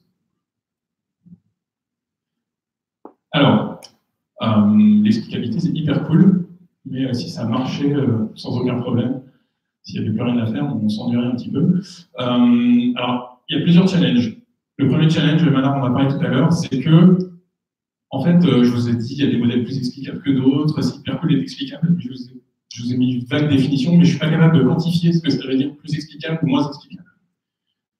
Alors, c'est un sujet complexe, parce que c'est un sujet de perception, c'est un sujet de sciences humaines. C'est un sujet sur lequel on travaille avec des laboratoires, mais c'est un sujet qui est encore ouvert. On n'a pas de méthodologie ou de framework pour réfléchir sur qu'est-ce que ça veut dire plus ou moins explicable. Le deuxième problème, c'est que en fait, les modèles globalement explicables, je vous ai répété que c'était vachement bien, que c'était super chouette, que c'était l'avenir, mais dans le cas général, les performances sont moins bonnes que des modèles moins explicables. C'est d'ailleurs pour ça que ces modèles moins explicables existent. Alors, ce qu'on a montré chez CraftAI, c'est que dans certains cas particuliers, en connaissant la nature des données, donc en l'occurrence sur des time series, on était capable de pimper ces modèles, de faire vraiment, d'aller changer la manière dont les algos fonctionnent pour les adapter aux données et avoir des modèles très performants. Aujourd'hui, avec nos arbres de décision sur des consommations d'énergie, on est au niveau de Random Forest, de modèles ensemblistes. Mais il y a du travail à faire, et je pense que c'est du travail qu'il faut faire d'une autre manière que la manière dont on envisage aujourd'hui la data science, c'est-à-dire qu'il faut rentrer dans les algos pour aller modifier les algos eux-mêmes, et pas juste travailler autour des algos existants. Et le dernier challenge, qui est assez intéressant, et c'est un sujet sur lequel les gens du challenge d'ARPA bossent vachement, c'est la capacité à mélanger à certains niveaux des modèles non explicables, par exemple détecter certaines features en vision, pour dire, ah bah tiens, ça c'est une patte, ah bah tiens, ça c'est des poèmes, ah bah tiens, machin, avec des modèles explicables plus haut niveau, qui vont raisonner sur ces concepts bas niveau qui ont été appris. Et du coup, avoir un peu le meilleur des deux mondes. Qu'est-ce que je veux que vous reteniez de ce talk? Le premier, c'est que l'explicabilité des IA, ce n'est pas une contrainte, c'est une opportunité de faire plein de trucs chouettes, d'ouvrir des use cases qui, en fait, n'existent pas avec des modèles pas explicables. Et même si vous vous limitez à l'étage 1, en fait, c'est intéressant pour impliquer les gens et pour avoir des meilleures performances à la fin. Moi, ce que je pense, et nous, ce qu'on pense chez CraftAI, et ce qu'on voit chez nos clients, c'est qu'ils refusent de mettre en production des systèmes qui n'ont pas au moins ce niveau 2 d'explicabilité. Dès que ça a un impact business, c'est hyper important de pouvoir avoir le capot. Et en fait, personne qui comprend ce qui se passe, il mettra en production des choses dont on ne comprend pas le fonctionnement. Le dernier point, c'est que, on voit ça dans le RGPD, on voit ça aussi dans le règlement des banques, il y a de plus en plus de réglementations qui vont demander cette explicabilité au niveau des décisions prises sur des individus, sur des décisions bancaires, sur plein de choses. Et donc, de toute façon, c'est quelque chose dont il va falloir tenir compte dans de plus en plus de domaines. Donc, j'espère vous avoir convaincu que c'est normal que tout le monde parle d'explicabilité aujourd'hui. Merci de votre attention. Je co-organise un workshop sur l'explicabilité à AI Night le 18 avril, avec des gens bien, comme les gens Blackwen par exemple. On recrute des gens cool qui pensent que l'explicabilité c'est important. Et sinon, si vous avez des questions, je suis tout oui. On recrute des gens cool, c'est-à-dire des intervenants. Ah non, Jean cool. Ok. On va prendre 2 questions, on est un petit peu pressé par le temps. Allô? Tu disais que tu bossais en fait sur les time series. Ouais. Est-ce que en fait l'explicabilité, tu l'as faite juste sur le signal ou sur les variables exogènes? Les deux. Parce que la difficulté, j'imagine, c'est quand tu dois décomposer le signal en plusieurs composantes, latence, etc. Peut-être cette notion d'explicabilité est peut-être un petit peu difficile à... Oui. En fait, ça revient à ce que je disais avant, c'est que ça dépend beaucoup de l'interlocuteur qu'on a en face et de à quoi sert l'explicabilité. Et du coup, quand on est, quoi qu'il arrive, il va falloir sélectionner dans le modèle qu'on veut rendre explicable. Il faut que les features qu'on met dans ce modèle soient compréhensibles par la personne à qui on veut faire l'explicabilité. Donc, la décomposition du signal pour une certaine catégorie de personnes, c'est très, très clair. Et quand on parle à des spécialistes de l'énergie, en fait, ils comprennent, et c'est pas très compliqué de leur expliquer ça. Si c'est pour donner une explication à quelqu'un qui ne connaît pas grand-chose, peut-être qu'il faut enlever ces features-là du modèle.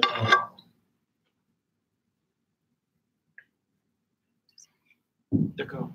Une deuxième question? Il y a plusieurs doigts qui se sont levés, non?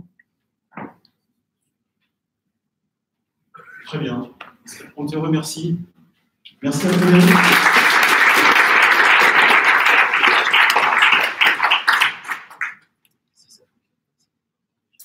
Ça fonctionne pas. Alors, le dernier talk, ce sera Arnaud de DC Brain qui va nous parler donc de gouvernance. Vas-y, si tu peux commencer. Alors, je rebondis sur la dernière question, parce qu'on parle très souvent de time series avec Frédéric. Ça dépend aussi de ce que tu veux. De ce que tu fais avec des séries temporelles. Si tu fais de la classif, tu vas chercher par exemple des bouts de séries temporelles, ça c'est facile d'identifier des patterns dans des séries temporelles. Si tu fais du forecast avec des données exogènes, c'est peut-être intéressant de vous montrer que c'est la météo qui permet de faire du forecast. Donc en fait, ça dépend vraiment de ce que tu fais classique, enfin régression, ce que tu fais. Vas-y, Betty, Frédéric.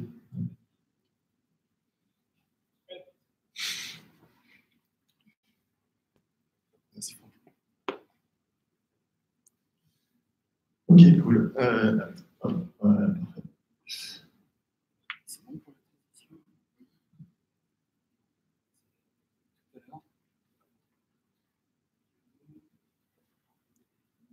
Je vais présenter, donc je suis Arnaud Moisset, je suis le CEO de DC Brain.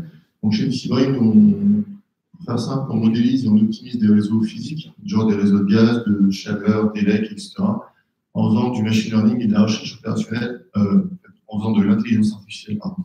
Voilà. Mais si je ne vais pas vous parler de ça ce soir, je viens plutôt vous parler avec ma casquette Impact AI. Donc Impact AI, ce qui était à France AI, peut-être vu ça, on avait fait des trucs là-bas. C'est un think tank, ou un collectif, je sais pas comment on appelle ça, de plein de gens qui font de l'IA au quotidien ou qui en consomment, mais qui en consomment réellement. Donc il y a des gens très bien comme Kraft qui en fait partie.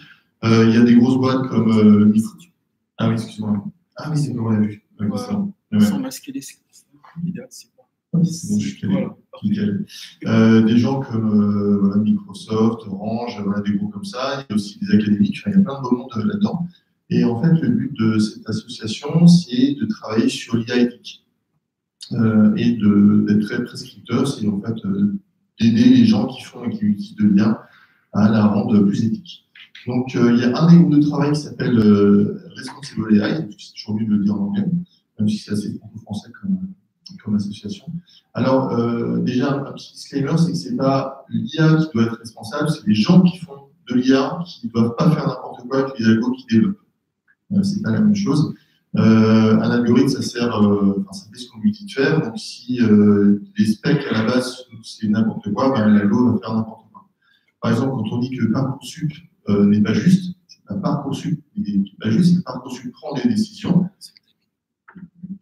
C'est que Parcoursup prend des décisions et qu'à un moment, si dans les specs, on a dit, ben, en fait, il faut favoriser telle catégorie plutôt que telle autre, en fait, c'est les specs qui sont pas justes, c'est pas Parcoursup qui est juste.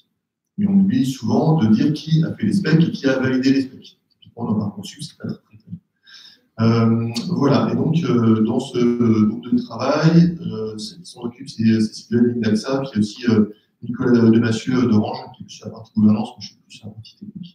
Bref. Ok, donc, explicabilité, fairness, tout ça, est-ce que finalement c'est si neuf que ça? Je prenais exprès l'exemple de Parcoursup, ça fait très longtemps qu'on fait attention à ce que les algos ne fassent pas n'importe quoi en prod. Quand on met un algo qui va piloter un avion, pour faire autopilote, on s'assure qu'il ne fasse pas n'importe quoi. Alors, ce qui doit être juste ou pas, c'est une autre question, mais en tout cas, cette question de la responsabilité des algos et des gens qui font des algos, elle existe depuis très très longtemps. On parle de responsabilité. Accountability, c'est un truc, c'est qu'on est responsable des résultats produits par son propre algo. Ça, c'est très important, notamment dans tout ce qui est banque, finance, assurance, etc. Robustesse, reliability, ça ne tombe pas en panne, quoi. Et donc, c'est aussi pour ça qu'on fait du DevOps, on fait du contrôle de qualité, qu'on fait tout ça. Okay, donc, une fois qu'on a dit ça, ben, est-ce qu'il y a un vrai sujet sur l'IA là-dessus? Alors, oui. Donc, évidemment, le bouquin que tout le monde a pu lire sur le sujet, c'est Weapon of Math Destruction. Ce que nous dit Cathy O'Neil, c'est que ce qui fait mal quand c'est l'IA qui commence à attraper ces sujets, c'est que ça scale très facilement, ce qui n'est pas le cas d'un algo plus classique. C'est souvent opaque, et dès qu'on fait ne serait-ce que du online, ou même sans faire du online, on met à jour ces modèles, on a des boucles de retour qui peuvent être extrêmement toxiques. Okay, donc c'est pour ça que il faut vraiment se poser encore plus fortement la question quand on fait du machine learning. Donc nous, ce qu'on a fait, c'est qu'on ne va pas réinventer ce qui existe déjà sur la place, il y a énormément de choses qui existent. Donc on s'est contenté de faire une espèce de pot-pourri technique et gouvernance, où on a essayé de référencer des outils et des publis qui traitent au sens du groupe de travail, au mieux le sujet et de les mettre à disposition de tout le monde. Évidemment, le but, c'est que ça soit évolutif, que les gens puissent contribuer, et de les classer en fait par thème très, très utiles, et surtout, ce sont des outils qui sont utilisés par les membres du groupe. C'est pas, tiens, ça a l'air d'être cool, on va le mettre là. Non, c'est des gens qui vont tester, qui vont utiliser, ça fonctionne. Donc, je ne vais pas traiter la partie technique ce soir, je vais plutôt parler de la partie gouvernance. Alors, la partie gouvernance, encore une fois, j'aime bien le parallèle avec tout ce qui est DevOps et autres, c'est que quand on fait l'IA, on fait du logiciel avant de faire des maths. Quand on met en prod de l'IA, on met en prod du logiciel, et donc on doit avoir une maîtrise bout en bout de la qualité de ce qu'on met en prod et du contrôle de tout ça. Et finalement, tout peut se résumer à peu près là-dessus. C'est-à-dire que si on peut être un excellent data scientist, si le chef marketing ou produit dit tiens, tu vas montrer cet algo qui est super discriminant, en fait, on peut démissionner, on ne va pas avoir conscience de l'impact, mais en tout cas, ce n'est pas forcément la faute du technique, c'est aussi des choix de société. Sans compter que, ensuite, même vis-à-vis des clients, Claude-Éric l'expliquait très bien, les clients sont de plus en plus sensibles à ça, ils sont de plus en plus suspicieux sur le côté black box. En tout cas, nous, c'est pareil que Kraft, on travaille beaucoup dans l'industrie, enfin, ce genre de business. Et c'est des gens, si ce n'est pas explicable, ils n'en veulent pas. Enfin, si ce n'est pas explicable en partie. Quand on fait des méta-heuristiques, avec des trucs comme ça, c'est moins explicable. Mais ça marche quand même. Alors, on va commencer par la partie la plus terre-à-terre, qui se rapproche de ce qu'on fait sur la toolbox technique. C'est que quand on va fabriquer et déployer des algos de machine learning, on a fait une checklist pour s'assurer déjà qu'on ne passe pas à côté de problèmes d'explicabilité, de fairness, etc. La première, qui est sans doute la plus importante, première étape, c'est des stats. C'est-à-dire qu'on a tendance à oublier avec le mythe du big data que, aussi gros soit le dataset, ça reste un échantillon de la réalité. Donc, vous sortez vos cours de stats, vous regardez tout ce qui est théorie d'échantillonnage, de sondage, etc. et vous l'appliquez. Donc, je peux passer des heures là-dessus. Mais c'est vraiment hyper important. Et c'est souvent ce qui fait la différence entre un data scientist qui sort d'école et un data scientist un peu expérimenté. C'est que celui qui sort d'école, il va faire du self-diplôme direct. Celui qui est expérimenté, il va déjà commencer par regarder ses données. Ensuite, l'anonymisation. Pourquoi est-ce qu'on l'a mis à cet endroit-là? Parce que dans ces temps de RGPD, travailler avec des données, avec plein de fichiers personnels, ça peut poser des gros problèmes. Donc ça, c'est pareil, c'est pas un problème technique en soi. C'est juste un problème de gouvernance, qu'il y a des datasets avec lesquels on ne peut pas travailler. On peut les travailler, mais on ne peut pas les stocker. Et ça, c'est pas un problème technique. Ensuite, en plus, on verra qu'au niveau anonymisation, c'est assez simple de rendre un modèle discriminant parce qu'on l'a anonymisé. J'en parlerai là. Voilà, donc ça, c'est le premier point. Déjà, on comprend ce qu'il y a dans son dataset parce que typiquement, si, ça c'est le bon exemple des vidéos Google là-dessus, si on entraîne un modèle pour prédire quel sera le prochain prix Nobel pour donner des crédits à une équipe de recherche, ben forcément, vu qu'il n'y a que Marie Curie dans le dataset, on est sûr de discriminer toutes les équipes qui ont des femmes. Ce n'est pas un problème de modèle, c'est un problème d'échantillonnage. Petite digression là, ce qui est, là on tombe sur des questions plus sociales, limite philosophiques, on dit dans le groupe, c'est que depuis toujours, en machine learning, on introduit des biais. Quand vous rééquilibrez des classes, vous introduisez un biais volontaire. Vous allez bricoler votre dataset. Pourquoi est-ce qu'on rééquilibre des classes? Parce que finalement, pourquoi est-ce qu'en fait, on va ici introduire des biais pour éviter des discriminations? C'est parce qu'on ne veut pas que le modèle apprenne la réalité, on veut qu'il apprenne ce qu'on voudrait que soit la réalité. Je vous rappelle tous l'exemple du chatbot de Microsoft qui était devenu super raciste au bout de 2 heures. Bon, ça, c'est la réalité, malheureusement. Par contre, on ne veut pas que le chatbot vienne super raciste tout court. Donc, en fait, on va truquer les données parce qu'on ne veut pas qu'ils ressemblent à forcément les gens qui fabriquaient la trompe. Bon, après, c'est des domaines, encore une fois, ce n'est pas de la technique, c'est vraiment la gouvernance. À quel point on veut bricoler les données pour que ça respecte ce qu'on veut, enfin, le modèle attendu, le résultat attendu. Ensuite, le côté explicable localement, globalement, ça c'est vraiment super important, je ne vais pas en revenir plus que ça dessus. Retenez juste que c'est aujourd'hui pas le même usage. C'est-à-dire que typiquement, dans le groupe, ceux qui font de la banque ou de l'assurance, eux, ils ont l'obligation d'expliquer une décision. Okay, donc, expliquer une décision, c'est ça. C'est du local. On n'a pas besoin d'un modèle global pour expliquer une décision.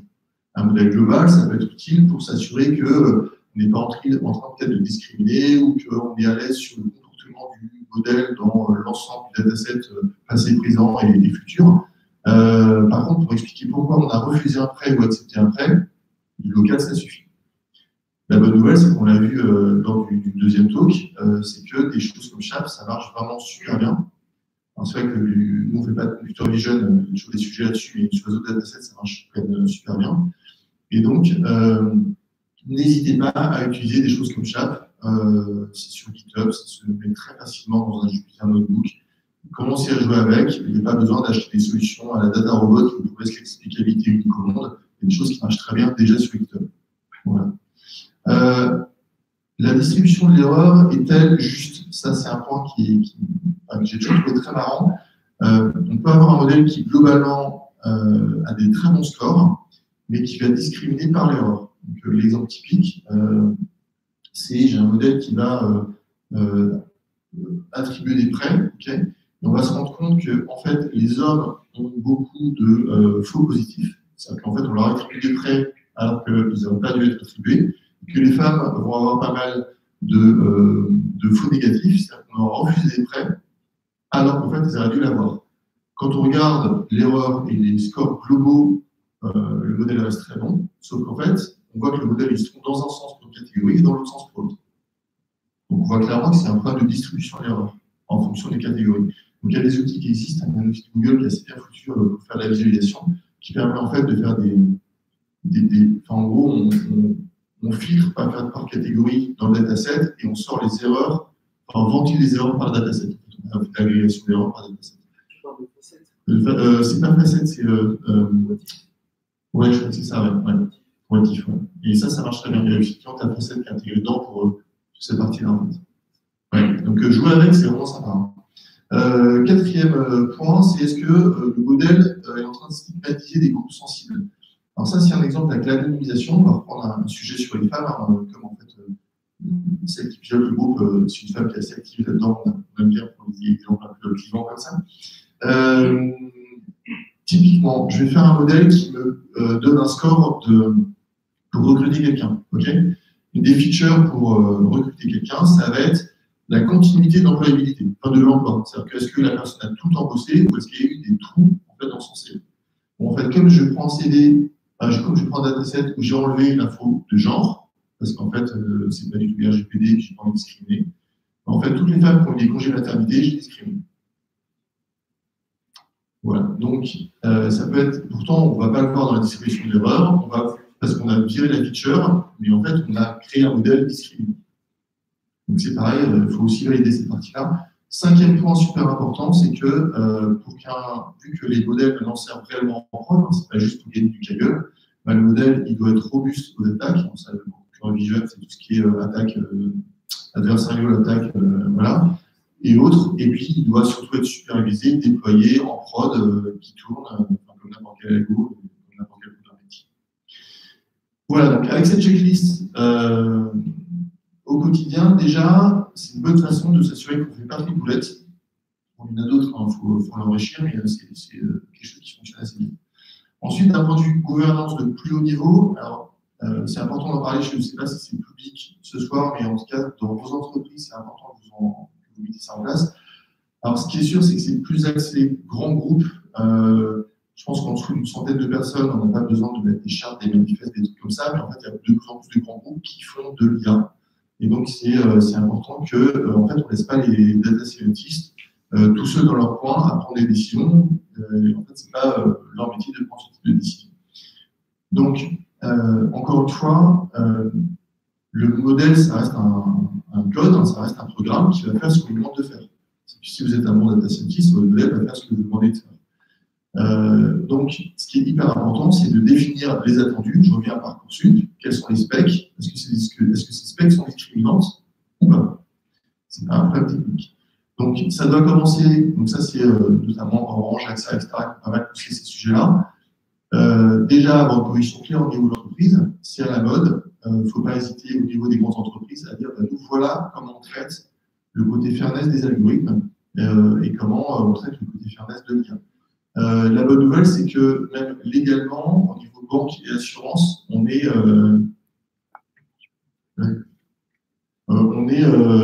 déjà très bien couvert par la loi, donc il suffit juste d'étendre et ça suffit.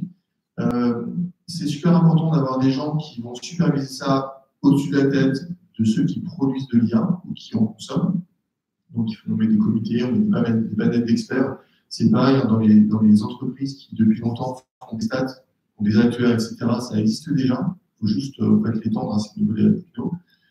Checklist et outils d'évaluation d'impact. La checklist que je vous ai présentée, c'est pas mal. Le fait que ce ne soit pas les gens qui entraînent les modèles, qui les évaluent, c'est aussi une bonne chose de ne pas être jugé parti. C'est encore une fois des choses qu'on retrouve dans à peu près n'importe quelle norme de qualité ou autre.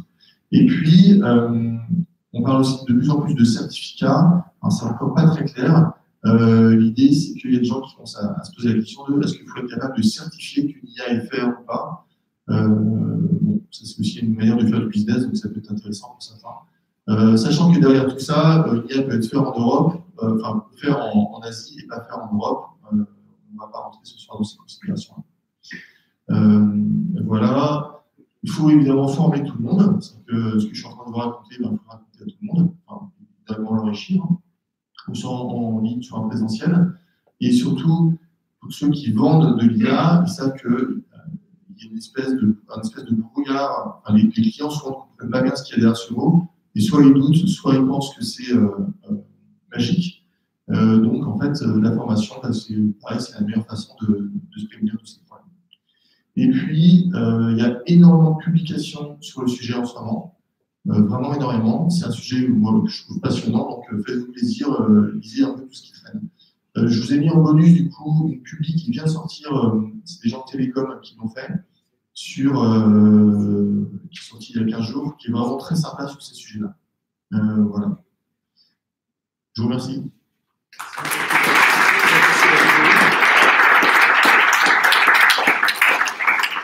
Merci Arnaud. Y a-t-il des questions? On va aller assez vite parce qu'on a une deadline à 21h, donc il doit rester que 2 ou 3 minutes. Donc on va prendre 1 ou 2 questions. Et pour le reste, en fait, vous irez voir Arnaud pendant le cocktail. Et moi, j'en profite pour filer à l'anglaise. Alors, 1 ou 2 questions? Non, pas de questions? Ok, bon. Merci Arnaud.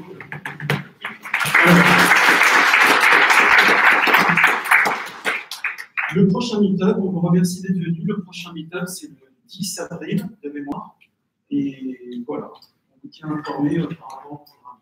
Encore merci d'être venu aussi nombreux ce soir. À bientôt. Oui, je suis Julien, je passe à CFM. Donc pour monter, vous faites tout ce qu'on vit au cocktail. Pour monter, vous avez l'ascenseur qui est sur la gauche de la salle. Là, pour les plus sportifs, vous avez un escalier sur la droite. Il y a 6 étages. Bon courage.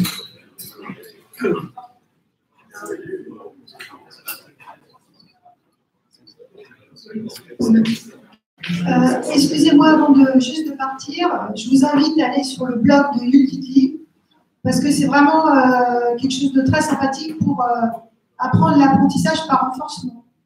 Il y a aussi sur Archive un bel abstract universitaire sur Unity et l'apprentissage par renforcement.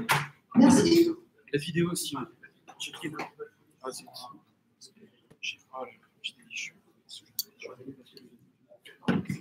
Ils vous ont dit ce qu'il fallait faire avec ça ou pas? Non, ils ont largué ça. Je suis désolé pour les micros. Là,